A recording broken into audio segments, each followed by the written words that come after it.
So we're in downtown Memphis today. We're going to take a look at the Old Dominick Distillery. Take a look at the process, go for all that, get a little whiskey and gin and bourbon tasting, go to the gift shop. Let's check it out.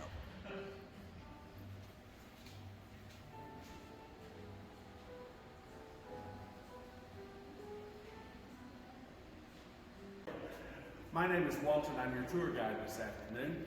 And we start generally by telling you a little bit about the background of the place. And it started with this fellow on the wall. His name was Domenico Canali, born in 1843 on the Riviera of Italy. We don't know a lot about his early life, but we do know at the age of 16, he hops on a ship and comes to the United States, landing about 2 months later in New Orleans. And from there, he takes a steamboat up the Mississippi River because he has an uncle who is operating a pretty modest fruit cart business up and down the streets of Memphis. And then he also has a grocery store in this building across the way. So he puts his nephew to work, and the nephew is pretty industrious because it only takes him 7 years later, and he founds his own wholesale grocery company, which he names D. Canali. And at that point, he starts to import whiskey from Kentucky and package it in ceramic jugs and calls it Old Dominick. The man kind of likes his name. And at any rate, things are rocking along pretty well. His business expands pretty rapidly. And then in 1880, he developed his own special bourbon-based cordial, which he then called the Old Dominick Memphis Toddy. And at that point, it becomes wildly successful and he becomes quite wealthy. And he has about 8 kids, so there's a lot of Canalis running up down the road out here all the time. And so things are really good for our friend Domenico, of course, until the year 1919. And that's, of course, when Prohibition was passed. However, our friend Domenico would not have experienced it because he died 3 days before it went into effect. But he certainly would have known about it. And he certainly would have known about the fact that there was already a Prohibition statute on the books of Tennessee because they passed one in 1909. And the people in Memphis tend not to pay any attention to what goes on in Nashville. They didn't then, we don't really now. But at any rate, that was already on the books. But so many people in Memphis, especially politicians and businessmen, were involved in the whiskey trade at that point. So they couldn't afford to pay much attention to that Prohibition statute. But of course, in 1919, that was a federal statute, or federal amendment to the Constitution, and all legal distilling had to stop. So it did. And as I said, Domenico died 3 days before, but his son John took over his business and expanded it a great deal. And also was one of the first ones to introduce refrigerated warehousing. So when Prohibition ended in 1933, and 2 counties in Tennessee were allowed to distill, here was D. Canali, and they had all this refrigerated warehouse space, and consequently they became one of the largest Anheuser-Busch distributorships in the country, and it became known as D. Canali Beverages. Both of those businesses continued to thrive. But in 1933, at the repeal of Prohibition, Tennessee said there would be 2 counties that would legally be able to distill spirits, and those 2 counties were Coffee County, which is home to George Dickel, and Lincoln County, which is home to Tshirts, which is a small operation like ours, and then a much larger one, which is called Jack Daniels. And because Jack Daniels' size and its influence, they wrote the rule book on distilling Tennessee whiskey. And that rule book is known as the Lincoln County process. We'll talk about it more when we're in the distillery. But that became Lincoln County. And of course, if you look today at Lynchburg, which is home to Jack Daniels, and you'll say, you have no idea what you're talking about. Because it's now in Moore County, because in 1939 they split Lincoln County into 2, and consequently Lynchburg is in Moore County, but it's still known as the Lincoln County process even today. Excuse me. So what happens is we kind of dial forward from that period on into the year 2009.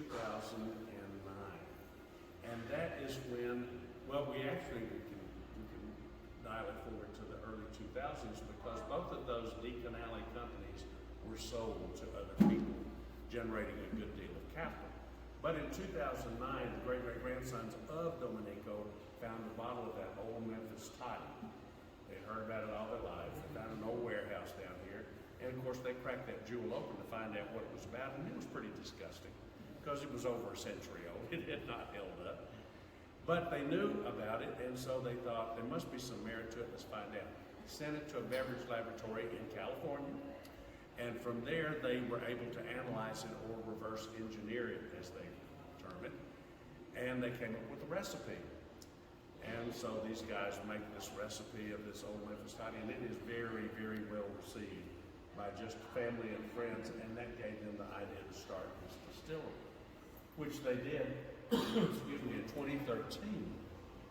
Now, because those boys knew nothing about distilling and they were smart enough to know that they knew nothing about it, they went out and hired a very talented master distiller.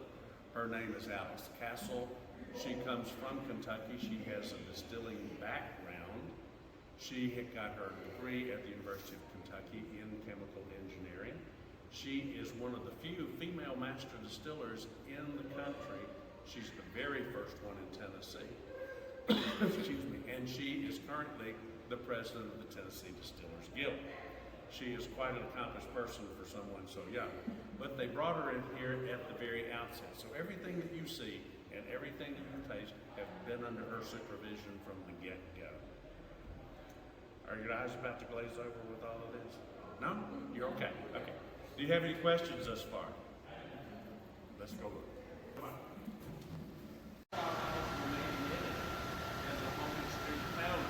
But because of supply chain issues that have occurred, as you've heard about, their business switching over to a model that's made in the United States. But however we get the model. So this is the regular whiskey, and here is single barrel. They will pull all the liquor from that barrel and package it up and send the barrel with it. Blow that grain into those silos using that blower thing that's done to the cover there. And then it's taken by these turbine pipes into the house, into the milling room, which is behind us over here. But we use grape. Now, the way we do 3 separate mash bills here, and mash bill is nothing but distiller speak for recipe. We do prominently or predominantly, we do the Tennessee whiskey mash bill, which is 75% corn, 12% rye, and 13% rye and 12% barley. We also do a high rye bourbon, which is 52% corn, 44% rye, and the remainder barley, and also a wheat whiskey, which is 83% wheat, and about 12% corn, and the rest barley flavor. But that's wrong, is to keep it cool. Because the yeast, as it is feeding on that sugar, not only generates alcohol, but it generates a lot of heat. And if it's not kept at a constant temperature along about that 85, 90 degrees, it will kill itself over time. I did not know that. Put your hand down close to the surface, you can feel that heat. Wow. It generates a lot of heat. This is the very early stage. It's only about a day old, and it's starting to, well, it's in full progress at this point. When it goes in there, it looks about the most unappetizing thing you can imagine. And as this time goes on, then this bubbling starts within an hour or so after it goes in, and it continues to bubble. So this one was yesterday. You see, yesterday. Day before yesterday, and the day before that are back here. So we're kind of going to go backwards a little bit, so that I can tell you on here. After this thing still has a good deal of heat deriving from it. If you look across the surface, you'll find it undulating a bit as that yeast devours the sugar that's in there. What's happening is that is pushing that ungrindable part of the grain to the surface, and that's called a mash cap. It's not going to be a little bit deep like this, but it's the part, no matter what you do, you cannot grind it into flour. What happens when this is finished, and it takes about a week to get it done, is that the alcohol will be drained into the beer well. Now, beer is a distiller's term, distiller's beer, out on the floor out there, and what they'll do is transfer this mash cap to a silo that's out by the loading dock, and they'll distribute it to area animal farmers as supplemental feed. So they found that I was a half cow. So, but that's kind of what happens is that one was done Monday. And you can tell that the mash cap is coarser, drier. And it's still producing a bit of heat, and it'll be ready for them to distill starting Monday. Questions at all? Those fermentation tanks, and it rarely does, I think, but it can do it when they double up. So what you have to do with it, by the way, that's maybe 30 proof or so in that beer. And this alcohol is about 30 proof in there. Very rough, very. This is the whiskey distilling portion of it. Come on in. You need to see all that. And the process is fairly simple as they do. What happens is they feed the beer into the top of this column still, and as it comes down through those chambers, then steam is shot up through the bottom of it, and it collects a vapor, an alcohol vapor, which is then condensed in this tube on the right-hand side. That alcohol vapor, or that condensed alcohol vapor, comes over to this first spirit safe on the right, where it's checked for quality, clarity, and alcohol content. At that point, what they've done is increase that proof value from 30 proof to 100 proof, because obviously a vapor is more concentrated than the liquid is.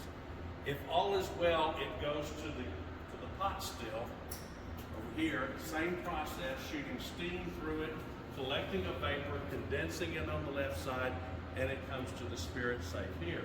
Again, check for quality, clarity, and alcohol content. If indeed all is well with that, and by the way, that's about 150 proof now, because it's pretty much white lightning at that point.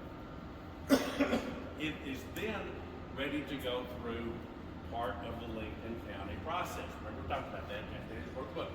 So they said for any Tennessee whiskey, it has to pass through a sugar maple charcoal filter, and this is ours.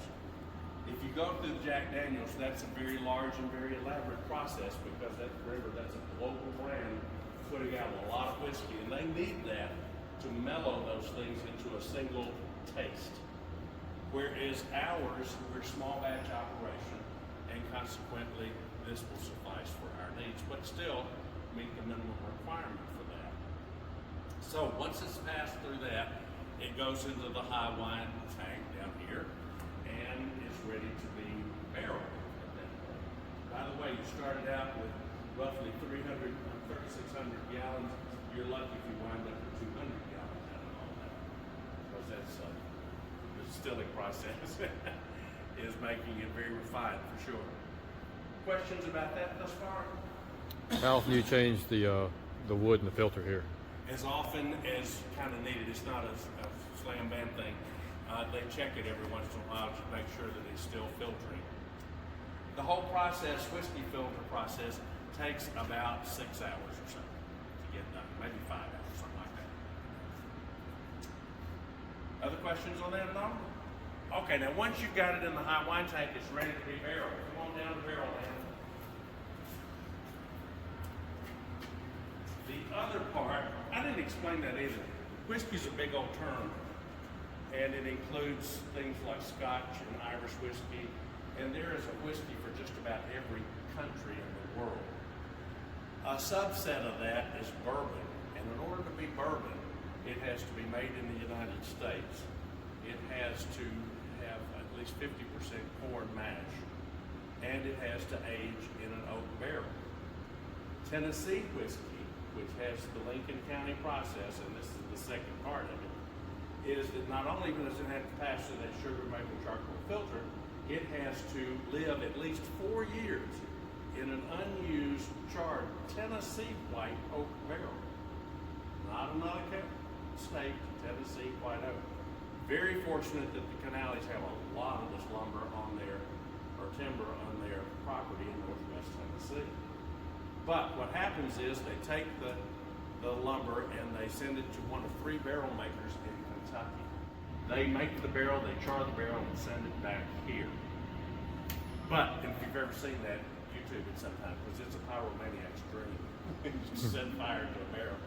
But at any rate, Miss Castle loves this number 4 char. She prefers that one, and it's called an alligator char because of its resemblance to alligator hide.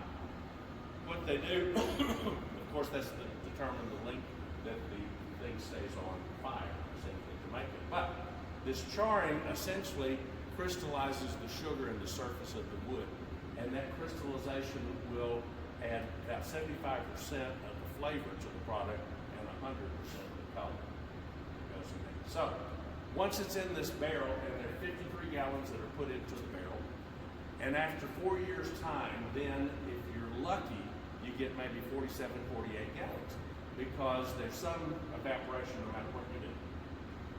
And they call that in the distiller's term the angel share, because it goes into the air. And then some of it actually does seep into the lining of the barrel itself. And that's called the devil's cut. And you will notice like Jim Beam advertises the devil's cut bourbon. That's what they're talking about. How they do it, I don't know, but that is what they're talking about. So, you're in there for at least 4 years, and at that point you're ready to come out and go to bottling with that. There's an exception to that, and that's that Old Dominick Memphis I. It is a bourbon-based cordial because at 3 years they take it out of the barrel, they put it in one of these stainless steel containers, and they submerge it with 3 different citrus fruits and 4 different spices. And the way they do that is they accumulate all this stuff in what looks like a giant tea bag, and it is immersed in there and stays for about 18 hours. After which time it comes out and goes to the bottle. So those are the exceptions, but remember, it's not a bourbon because it has not lived in the barrel for 4 years. But it does have the same kind of recipe. It starts at the same basic. Question is 75% corn and 13% rye, 12% barley. And it's done the same way, except in reverse. It goes into the pot still first. It then comes directly to the column still and to its own spirit safe down here. And if that all is well for vodka, it then goes to bottling because you don't age vodka. Hence the reason you can shove it out the door and sell it almost immediately. By the same token, the gin is much the same way, except, you know, in order to be called gin, the predominant botanical amongst them has to be juniper. And Miss Castle has come up with a formula, she calls it formula number 10, in which she's mixed that with other botanicals in order to negate some of that very harsh flavor and aroma. But the same thing is the same process. All of it is crushed and mixed here and put into the botanical basket, which is that silver bullet looking thing, and the vapor passes through there on the way going through the column still well. And once it's finished, then of course it goes directly to bottling also because you don't age gin. All of this process takes maybe 2 hours to do. And so it's very fast as compared to whiskey. So, questions? No? Shall we taste some of this? We're going to go back into where we started over in the taste light on the board. You have a glass of water which serves several different purposes, one of which of course is to quench your thirst. The other is these spirits, you want to cleanse the palate between tasting so that you taste what's coming up on. And the other thing is that they're straight out of the bottle, so they're not diluted whatsoever. So if you find that a little rough, you can always get a little water in your straw and dilute it a bit in that shot glass.